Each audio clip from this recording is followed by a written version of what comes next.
My name is Manisha Patel. I am working as an assistant professor in IC department. This is analog and digital laboratories.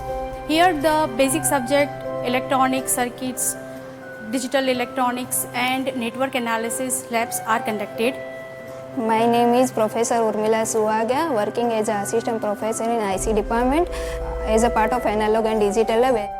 Student can be perform different modulation technique like is amplitude modulation, phase modulation, width modulation using this kit and perform with help of the CRO. In analog circuitry sections, different practicals on operational amplifier like op-amp as a integrator, differentiator, summing amplifiers can be performed with the help of analog computer trainers. Here students can learn their psychomotor skill with the help of different connections, and they can access the results on the multimeters.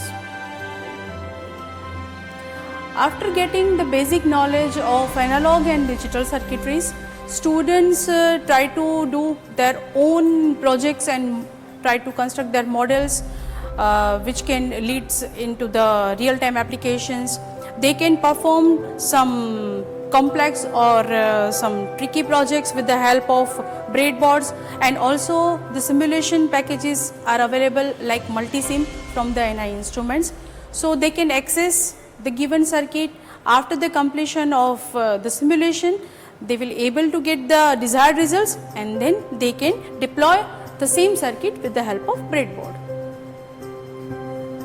In analog and digital laboratories, two faculty cabins are attached. One is mine, Professor Manisha C. Patel, and another is with Professor UG Suhagia and Professor Nidhi Kanani. Apart of that, this lab is facilitated with the cupboards. As you can see, all these cupboards are for the different power supplies, oscilloscopes, function generators, arbitrary waveform generators, different training kits are stored. Besides that, UG and PG record keepings are also stored in these cupboards. This is feedback control trainer kit. So in this kit we can do the different power electronics practicals. So here this kit has facility of 3-phase supply. So from 3-phase supply, these are the 3 step down transformer. So we are converting that voltage into the step down, and these 3 phases are given to the control and uncontrolled rectifier. So we can do both the practicals, control rectifier and uncontrolled rectifier. So here we have make the one demonstration of the uncontrolled rectifier.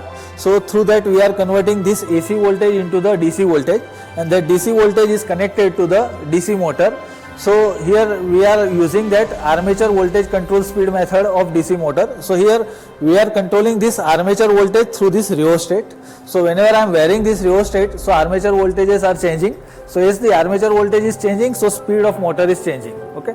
So by using this way, we can take the readings of speed versus armature voltage at different loads. So here also there is a facility of the load variation. So by changing this, we can vary the load.